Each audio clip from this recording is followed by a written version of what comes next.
எங்களுடைய பிள்ளைகளை 165 பிள்ளைகளை நீங்கள் ஆழம் நாசமாக்கிட்டீர்கள். எல்லாத்துக்கும் காரணம் அரபுகள் தான். அமெரிக்கா ஒன்றுமில்லாதவன் என்று நான் இப்போது காட்டியிருக்கிறேன். அப்போ அவன் அமெரிக்காவில் 5000 குண்டு இருக்கு, அவன் பக்கத்தில் இருக்கிற யூத நாட்டில் 300-400 குண்டு இருக்குங்கிறான். அவர் ரகசியமாக அணுவை செறிவூட்டி அணுவை சென்ட்ரிஃபியூஜ் பண்ணி குண்டுகளை செய்து வச்சிருக்கிறார் பெஞ்சமின் நெத்தன்யாகு.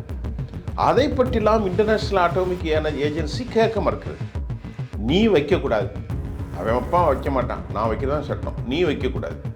அப்புறம் ஆங்காலஜி சொல்கிறாங்க, நீண்ட காலத்துக்கு தைராய்டு கிளான்ஸ், மூச்சு திணறல், தோல் கேன்சர், எல்லாம் லங் கேன்சர் எல்லாமே வரக்கூடிய ஒரு மோசமான நிகழ்வை குண்டை போட்டு இஸ்ரேல்கார செய்யணும். அவனுடைய நியாயமே கிடையாது. தற்போது அமெரிக்கா இந்த போரில் கேவலப்பட்டிருக்கிறது. கொஞ்ச நெஞ்ச கேவலம் இல்லை, கேவலத்திற்கு மேல் கேவலத்தை அவர்கள் அடைந்திருக்கிறார். இப்போது அவர்களிடத்தில் ஆயுதம் இல்லாமல் கொரியாவில் இருந்து ஆயுதத்தை கொண்டு வந்து நிறுத்தக்கூடிய அளவுக்கு கேவலப்பட்டு போய்விட்டார்கள்.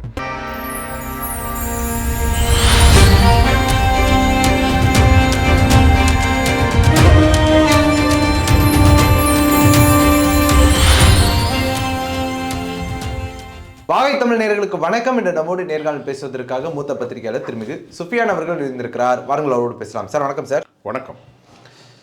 வடபழனியில் சிஎன்ஜி மூடக்கூடிய அளவுக்கு கேஸ் தட்டுப்பாடு வர ஆரம்பிச்சிருக்குது. இன்னொரு பக்கம் பெட்ரோலும் அடி வாங்கிக்கிட்டு இருக்குது. வடபழனியில் இருக்கக்கூடிய சிஎன்ஜியை மூடுற அளவுக்கு போய்கிட்டு இருக்குது நிலைமை. ஈரான் இஸ்ரேல் அமெரிக்கா போரினுடைய தாக்கம் பெருமளவு ஃபியூயல் அடி வாங்குது. எப்படி பார்க்கல சார் இந்த விஷயத்தை? இப்போ நான் ஒட்டுமொத்த போர் பற்றி பேசுவோம், இதை பற்றியும் பேசலாம். அதாவது போர் களச்சூழல் அங்கே எப்படி இருக்கோ அதை வைத்து தான் உலகத்தினுடைய இயக்கம் இருக்கும். எப்போதுமே மத்திய கிழக்கில் ஒரு சின்ன அடி வாங்கினால் அது உலகம் முழுவதும் எதிரொலிக்கும். என்னதான் பெட்ரோலியம் பயன்பாட்டில் அதற்கான தேவைகள் இல்லை, ஈவி வருகிறது, சிவி வருகிறது, எது வந்தாலும் பூமியிலே அடியிலே கிடக்கக்கூடிய இந்த பெட்ரோலிய கனிமங்களுக்கு, பெட்ரோலிய லிக்யூடிட்டி, அந்த அற்புதமான ப்ரிஷியஸ் வேல்யூ ரொம்ப முக்கியமானது. நம்ம நாட்டுக்கு இப்போ என்ன பிரச்சனைனா, நாம் ஈரான் தற்போது அடிமடித்திருக்கக்கூடிய கதவடைப்பு செய்திருக்கிற ஹெர்முஸ், அது எங்கே இருக்குன்னா பரசீக வளைகுடாவில். அதனுடைய மொத்த 100 கிலோமீட்டர்னா ஒரு 33 கிலோமீட்டர் ஆழம் குறைந்தது. இந்த 8 கிலோமீட்டர் தான் அது ஈரானுடைய கடல் பிராந்தியத்துக்கு உட்பட்டது. சர்வதேச எல்லைகள் நிர்ணயம் செய்யப்பட்டது. அதை அவர்கள் கதவடைப்பு செய்து விட்டார்கள். அது கதவடைப்பு செய்யப்பட்டால் உலகத்தினுடைய பொருளாதாரங்கள் எல்லாம் எலும்பு முறிவுகள் போகும். ஒரு உடலுக்கு எப்படி ஸ்பைன் இருக்கோ அதை முறித்து விட்டால் மனிதன் நிற்க மாட்டான். அப்படித்தான் அது. இப்போ அதை ஈரான் மூடி என்ன காரணம் என்றால், எங்கள் நாட்டு மக்களை கொலை செய்து, எங்களுடைய தலைவரை கொலை செய்து, எங்களுடைய பிள்ளைகளை 165 பிள்ளைகளை நீங்கள் ஆழம் நாசமாக்கிவிட்டீர்கள். எல்லாத்துக்கும் காரணம் அரபுகள் தான். அமெரிக்கா ஒன்றுமில்லாதவன் என்று நான் இப்போது காட்டியிருக்கிறேன். ஆனால் இந்த அழிவுகளுக்கெல்லாம் காரணமாகிய அரபுகளாகிய நீங்கள் கோழைத்தனமாக உங்களுடைய பணத்தையும் செல்வத்தையும் அமெரிக்க ஈரோப் நாடுகளிடத்திலே அடகு வைப்பதற்கு எதிராக நான் போர் தொடுக்கிறோம். 40 வருஷத்திற்கு அல்ல, 50 ஆண்டு காலம், 1979 இதுகாரம் 47 ஆண்டுகளாக சொல்லனா துயரத்தில் அந்த நாடு கடும் சிக்கலை சந்தித்து, வறுமையை சந்தித்து, அந்த நாட்டில் இருக்கக்கூடிய இயற்கையான செல்வங்களை, பெட்ரோலியத்தை விற்று டிரான்சாக்ஷன் செய்ய முடியாத அளவிற்கு உலகத்தின் மிகப்பெரிய கொடூரமான நடவடிக்கைகளை அமெரிக்கா செய்தது. 1 வருஷம் 2 வருஷம் 3 வருஷம் இல்லை, 47 வருஷம். அதனால் அந்த நாட்டில் வறுமை இருந்தது. அந்த நாட்டில் ஒரு பொருட்களை வாங்க முடியல. சராசரியாக உலகத்தோடு வியாபாரம் செய்ய முடியவில்லை. பெர்ஷியா என்கிறது பண்டைய காலங்களில் அவ்வளோ பெரிய நாகரிகங்கள் உள்ள ஒரு சமூகம். ஃபெரிஷியன் ஃபுட்டு, ஃபெரிஷியன் ஸ்பைசிக்கெல்லாம் இந்தியாவில் பெரும் மதிப்புண்டு. அப்படிப்பட்ட கடல் வாணிகத்தை தாழ்ந்திருக்கக்கூடிய அறிவிலும் கூடிய ஃபெரிஷியனை அமெரிக்கா அழுத்தியது. அப்போது ஈரான் சொன்னது, எதற்கப்பா நீங்கள் அழுத்துகிறீர்கள்? இல்லை, நீங்கள் உலக ரவுடி பயங்கரவாதிகளை ஊக்குவிக்கிறீங்க அப்படின்னு இவன் கேட்டான். யார்? அமெரிக்கனும் யூதனும். இப்போ என்ன பயங்கரவாதியை நான் யூஸ் பண்ணுறேன்? என் நாட்டில் இருக்கிற பொருளை விற்கிறேன், என் நாட்டும் உங்களை மாதிரி தான். இல்லை, நீ அணு ஆயுதத்தை என்ரிச் பண்ணுற, அணு ஆயுதத்தை என்ரீச் பண்ணுறேன்னா IAEA, international atomic energy agency, அதை வந்து இவங்க சொல்கிறாங்க, நீங்கள் வந்து பாருங்க, எங்கள் நாட்டை பார்த்துட்டு நாங்கள் வச்சுருக்கிறதெல்லாம் நீங்கள் ஃபைண்ட் அவுட் பண்ணுங்கள். ஆனால் ஒரு கண்டிஷன், நாங்கள் இதை பயன்படுத்துகிறது 3 விஷயத்துக்கு பண்ண போகிறோம். ஒன்று என்னது, எலக்ட்ரிசிட்டி கன்சியூம் ப்ரொடக்ஷன், இரண்டாவது மருத்துவத்துறை, மூன்றாவது எரிசக்தி துறை.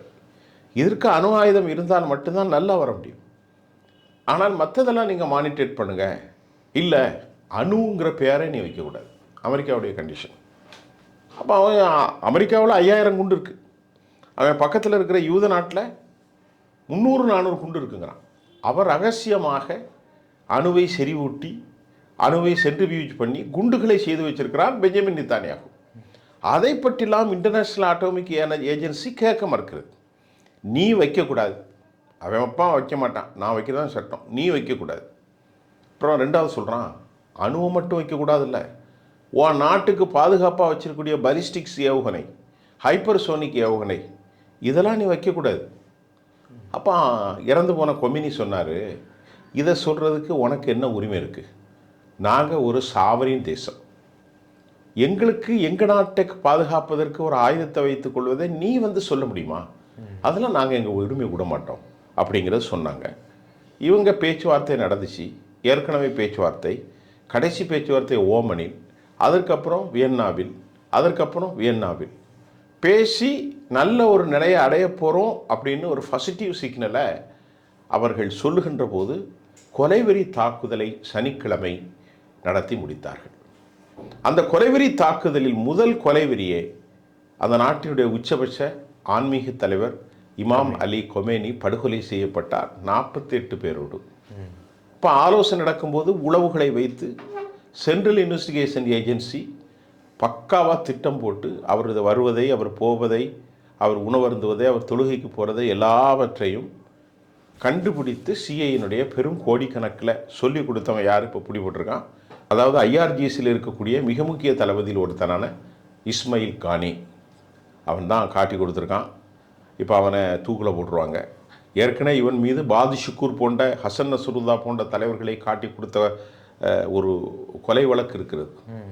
அவன் பூமிக்கு அண்டர்லேருந்து அமெரிக்காட்ட பேசியிருக்கான். ஒரு கோலைத்தனம், ஒரு நாட்டினுடைய சாவரின் தலைவரை கொலை செய்வது ஒரு இந்த இடத்தை காட்டி கொடுத்துருக்கான். இவன் வந்து கொலை செஞ்சுருக்கான். அப்போ உலக நாடுகளெல்லாம் கேட்க மறுக்குது.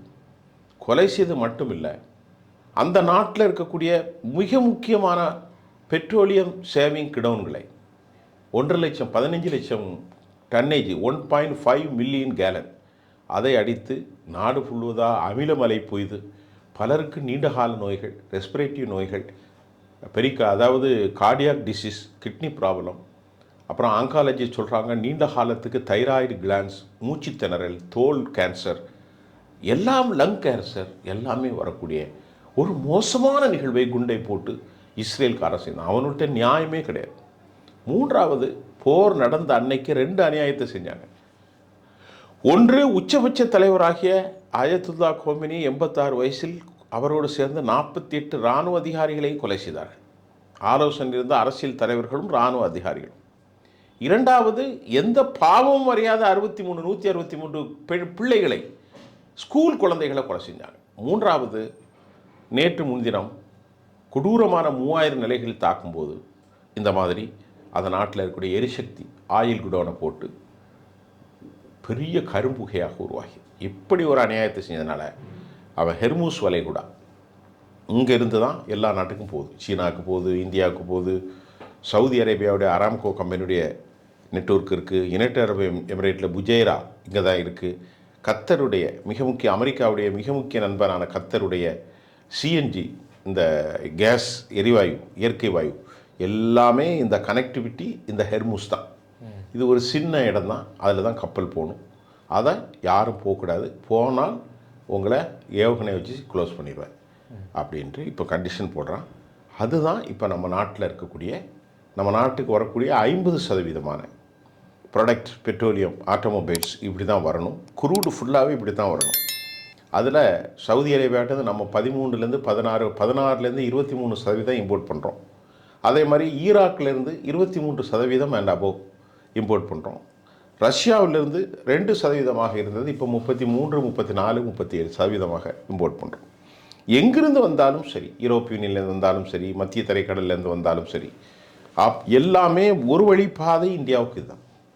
ஆக இப்படிப்பட்ட ஒரு நெருடல் தான் இன்றைக்கு 3000த்திற்கும் மேற்பட்ட ஹோட்டல்கள் கர்நாடகாவில் இழுத்து மூடப்பட்டிருக்கிறது. இன்றைக்கு சென்னையிலும் கதவடைப்பாக்கப்பட்டிருக்கிறது. மத்திய பிரதேசத்தைச் சேர்ந்த யூபியிலே மக்கள் கேலானை, அதாவது என்ன, சிலிண்டரை வைத்துக்கொண்டு நீண்ட கியூவில் இருக்கிறாங்க. அரசாங்கம் அதிகமாக காசை விதித்தாலும் 25 நாட்களுக்கு ஒரு முறை தான் புக்கிங் பண்ண முடியும் என்ற அறிக்கையினால் நாட்டில் எல்லோருக்கும் ஒரு பதவதைப்பும் பதட்டமும் ஒரு பெரும் என்ன சொல்கிறது சிரமமும் ஏற்பட்டிருக்கு. இப்போது இந்த போர் ஒரு பக்கம் நடந்துட்டு இருக்கையில் ஈரானுடைய உச்சபட்ச தலைவராக கமேனி அவர்களுடைய மகன் நியமிக்கப்பட்டிருக்கிறாரு. இந்த படை நகர்த்தல் அப்படிங்கிறது அடுத்தபடியாக எப்படி போகும்னு பார்க்குறீங்க சார்? தற்போது அமெரிக்கா இந்த போரில் கேவலப்பட்டிருக்கிறது. கொஞ்ச நெஞ்ச கேவலம் இல்லை, கேவலத்திற்கு மேல் கேவலத்தை அவர்கள் அடைந்திருக்கிறார்கள். அமெரிக்கா என்ன சொன்னார்கள், உலகத்திலே எங்களை நினைத்தால் யாரும் ஒன்றும் செய்ய முடியாது. ஏன், நீ எந்த இராணுவ ஆயுதத்தை போட்டாலும் அதை தடுக்கக்கூடிய டெர்மினல் ஹை ஆட்டிடியூட் என்று சொல்லக்கூடிய தாட் சிஸ்டம், அயன்டோம் சிஸ்டம் இஸ்ரேலில், அயன் பீம் இருக்கிறது, டேவிட் சில்லிங் இருக்கிறது, ஏரோ 2 and 3 என்னட்ட பேட்ரியாட் இருக்குது அப்படின்னு அவன் புகழாரம் சூட்டி கொண்டிருந்தான். இதில் ஒரு 3 system, Iron Dome, David Sling, Arrow 2, 3, இந்த 4 இஸ்ரேலில் இருக்குது. அமெரிக்காவுடைய சொந்த தயாரிப்பும் டெர்மினல் ஹை ஆட்டிடியூட்ஸ் தாட் சிஸ்டம், அதை போன்று அமெரிக்காவிட்ட இருக்கக்கூடிய பேட்ரியாட். இதுதான் அமெரிக்க நட்பு நாடுகளான ஜோர்டானிலும், Saudi Arabia, UAE, Kuwait, Qatar எல்லா நாடுகளிலும் அமெரிக்க தளங்களை நோக்கி இவர்கள் நிறுத்தியிருந்தார்கள். ஆனாலும் ஈரானுடைய வலிமையான பலிஸ்டிக்ஸ் ஏவுகணைகள், அதற்கு அடுத்து வலிமையான ஹைப்பர்சோனிக், அதையெல்லாம் ஒன்றிணைத்திருக்கிற நீண்ட தூர தாக்குதலை நடத்தும் ICBM, inter continental ballistic missile, அது 2000 கிலோமீட்டர் அங்கே போய் அடிக்கும். அது அங்கிருந்து ஈரானிலிருந்து சிரியா வழியாக ஜோர்டான் வந்து இங்கே வருவதற்கு இடையில் அமெரிக்காவுடைய எந்த ஒரு ஏர் டிஃபென்ஸ் சிஸ்டமும் தடுக்க முடியல. விளைவு Tel Aviv, Haifa, Ashkelon, settlers area, west பேங்கில் இது எல்லாமே அடித்து பலாயிரக்கணக்கான யூதர்கள் நாசமாகி அந்த ஊரும் நாசமாகி கொண்டிருக்கிறது. அதே போன்று 3000 நிலைகளில் அமெரிக்காவும் இஸ்ரேலும் இணைந்து F-15, F-16, F-24 Raptor, F-18 ஹரோனெட், F-35 stealth, B-2 bombers, B-1, B-2, B-53, HBU-57, இப்படி எல்லா ஏர் ஸ்ட்ரைக்கர் மூலமாக அமெரிக்கா படுபயங்கரமான தாக்குதலை நடத்தியிருக்கிறார்கள். அங்கே பேரழிவு எங்கே? டெல்லவியூவில். ஏனென்றால் அவர்களை இன்னும் அழிக்க முடியாமல் சமாதானத்துக்கு வரமாட்டேன் என்கிற அளவிற்கு அவர்கள் வலிமையாக இருக்க காரணம் அவர்களுடைய சொந்த தயாரிப்பான இந்த கொர்ரம் ஷோர் 4, அப்புறமா ஹைபர் ஷக்கான், சிஜில், இமாமத், அதே போன்று கஹர், கதர், இப்படி பல பேரில் ஃபத்தாஹ் 1, ஃபத்தாஹ் 2, இப்படி ஏராளமான பலிஸ்டிக்கில் நீண்ட தூரம் இதையெல்லாம் வைத்திருக்கிறார்கள். எப்படி என்றால் அவர்களை அதை கைப்பற்ற முடியாத அளவிற்கு பயங்கரமான உயரமான மலைகளுக்கு கீழ் ஆழமாக குடைந்து அதற்குள் டெனால் நகரங்களை ஏற்படுத்தி அதற்குள் இருந்து வெளியே வந்து அடித்துவிட்டு உள்ளே சென்று விடுகிறார்கள். ஆகவே அமெரிக்காவுடைய சேட்டலைட்டுக்கோ அமெரிக்காவினுடைய உளவு அமைப்புகளோ கண்டுபிடிக்க முடியாததான் அவர்களின் பலம். பலவீனம் இருக்கிறது. பலவீனம் என்பது அங்குள்ள உளவு அமைப்புகள் டோட்டலி ஃபெயில்டு. அதனால தான் ஏற்கனவே நடந்த 12 நாள் போரில் 12 அணு சயின்டிஸ்டையும் ஒரு 30க்கு மேற்பட்ட இராணுவ தளபதிகளையும் கொலை செய்யப்பட்டார்கள். இஸ்மாயில் ஹானி கொல்லப்பட்டார். இங்கே ஹிஸ்புல்லாவின் மூலமாகவும் ஹசன் நஸ்ருல்லா, பாத்ஷுக்கூர், அதுக்கு பிறகு கராரி போன்றவர்கள் கொல்லப்பட்டார்கள். பலஸ்தீனிலும் கொல்லப்பட்டார்கள். தற்போது இங்கே ஆயத்துல்லா கமேனியோடு 48 பேர் 40 பேர் கொல்லப்பட்டிருக்கிறார்கள். அப்போ இப்படி இந்த உளவு அமைப்புகளில் அவர்கள் கோட்டை விடுவது, அதை என்ன செய்ய போகிறார்கள் என்று தெரியவில்லை. இடையில் 30,000 பேரை அவர்கள் தூக்கி போராட்டத்தின் வாயிலாக கொலை செய்தார்கள். ஆனாலும் அது வெற்றிகரமாக அல்ல. அது அவர்களுடைய பலவீனம். பலம் என்பது, பலவீனத்தில் அவர்கிட்ட விமானம் கிடையாது, ஆனால் உலகத்தில் எல்லாரை விட ட்ரோன் சிஸ்டத்தில் நம்பர் 1 இருக்கிறார்கள். அதனால தான் ஷாஹின் 126, ஷாஹின் 120, அதாவது 136, ஷாஹின் 129, 191 என்று தற்கொலை ஒன்வே ட்ராக்கில் அடிக்கக்கூடிய ட்ரோன்களின் மூலம் ஏராளமான தாக்குதலை நடத்தி அமெரிக்காவும் இஸ்ரேலும் திணறி போய்விட்டு சமாதானத்துக்கு காலில் விழுந்தாலும் அப்பாஸ் அராக்கச்சி என்ன சொல்லிட்டார், அதே மாதிரி பக்கர் கலிபாப் அவருடைய மிக முக்கிய உச்சபட்ச அதிகாரத்தை கொண்ட சபாநாயகர், மூத்த சபாநாயகர் பக்கர் கலிபாப், அதே போன்று வெளிவிவகாரத்துறை அமைச்சர், அதே போன்று இஸ்மாயில் பஹ்ரை எல்லோரும் சொல்லிட்டார்கள், இனி நாங்கள் அமெரிக்காவிடம் பேச மாட்டோம். அமெரிக்கா ஒரு ஏமாற்றவாளி, அவன் ஒரு பொய்யன், அவன் ஒரு மோசடிக்காரன், அவனுடைய அனைத்து சுயரூபகத்தையும் எங்களுடைய பலிஸ்டிக்ஸ் மிசைல்கள் உலகத்துக்கு அம்பலப்படுத்திட்டு இதுவரை என்ன சொல்லி கொண்டிருந்தோம், அமெரிக்கா எங்களுடைய பாதுகாப்பு கருவிகளை மீறி எவனும் உள்ளே வர முடியாது. விளைவு என்ன? 11 தாட் சிஸ்டத்தை 11 இல்லை 4 தாட் சிஸ்டத்தை அளித்திருக்கிறார்கள். அமெரிக்காவுடைய 11 ஏர் அதாவது ரெடாரை அளித்திருக்கிறார்கள். ஈரானுடைய அணு ஆயுத இது பலிஸ்டிக்ஸ் மிசைல் மூலம். இப்போது அவர்களிடத்தில் ஆயுதம் இல்லாமல் கொரியாவிலிருந்து ஆயுதத்தை கொண்டு வந்து நிறுத்தக்கூடிய அளவிற்கு கேவலப்பட்டு போய்விட்டார்கள். 11 கப்பல்கள், USS Harry Truman, USS WS Bush, USS Gerald R Ford, அதே போல் யுஎஸ்எஸ் ஆப்ரஹாம் லிங்கன், இது அல்லாமல் ஏனைய ஒரு 7 கப்பல்கள் 8 கப்பல்கள் அல்லது 7 கப்பல்கள், எல்லாமே 5000 to 25,000 பேர் அங்கே இருக்கக்கூடிய 1,15,000 கோடி ரூபாய், ஒரு 10 பில்லியனுக்கு மேலே வலிமையாக பணம் இருக்கக்கூடிய ஆற்றல் நிறைந்த அணு ஆயுதத்திலே இயங்கக்கூடிய கப்பல்கள் அனைத்தையும் ஈரான் இராணுவம் அச்சுறுத்தி இன்னைக்கு எந்த கப்பலும் அங்கே இல்லை, எல்லாமே தள்ளி போய் நின்று கொண்டிருக்கிறார்கள். இன்றைக்கி புஷ் கீழே விழுந்தோம், நாங்கள் வெற்றி பெற்று விட்டோம் என்று சொல்கிறார். வெற்றி அவனுக்கு எப்போது இருந்தால், கொமினியை கொலை செய்தது வெற்றி, 163 பிள்ளைகளை கொலை செய்தது வெற்றி, அந்த நாட்டினுடைய ஆயில் டேங்கரை அழித்தது வெற்றி. மற்றபடி அவர் வெற்றி பெறவில்லை. அவர்களுடைய அழிவு ஆயிரக்கணக்கான அமெரிக்க இராணுவ வீரர்கள் அல் உதீது தளத்தில், புஜைராவில், குவைத்தில், 5க்கு மேற்பட்ட இராணுவ தளங்கள் 5ஆம் பிரிவாக இருக்கக்கூடிய பஹ்ரைனில், அதே போன்று ஓமனில், அதே போன்று குவைத்தில் எல்லாம் அவர்கள் அழிந்து போய்கொண்டே இருக்கிறார்கள். இதற்கு மூல காரணம் ஈரான் இப்போது ஏன் பேச்சுவார்த்தைக்கு வரவில்லை என்றால், ஈரான் தனது வலிமையை உணர்ந்திருக்கிறார்கள். அதனால் இன்னும் 6 மாதத்திற்கு மேலும் லட்சக்கணக்கான ஆயுதங்களை நாங்கள் வைத்திருக்கிறோம். ஒருபோதும் நெவர் வி ஒன்ட், நாங்கள் வரமாட்டோம் சமாதானத்துக்கு, எங்கள்கிட்ட அவ்வளோ ஆயுதம் இருக்குது, it will tax more then 6 months and above, நாங்கள் ரெடியாக இருக்கோம், வி ப்ரிப்பேர்ட், இனி ஒன்றை நம்ப மாட்டோம் அப்படின்னு சொல்லி அமெரிக்கா கேவலப்பட்டு நிற்கிறது. இஸ்ரேல் மக்கள் அழிந்து கொண்டிருக்கிறார்கள். பெஞ்சமின் நேத்தானியாகு தான் இந்த போருக்கே காரணம்.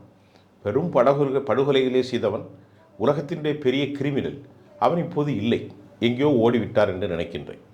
இதுதான் மத்திய கிழக்கின் நிலை. இதில் சமாதானம் வராவிட்டால் அரபுகள் அழிந்து போயிடுவார்கள். சவுதி அரேபியா, யுனைடெட் அரபு எமிரேட்ஸ், கத்தர், குவைத், பஹ்ரைன் மற்றும் ஓமன், இந்த நாடுகள் எல்லாம் அழிந்து போய்விடுவார்கள். ஏனென்றால் துபையும் சரி, அபுதாபியும் சரி, அது ஒரு சுற்றுலா பொருளாதாரம், அது ஒரு ஃபினான்ஷியல் ஹப்பு, அது ஒரு ரியல் எஸ்டேட் மண்டலம்.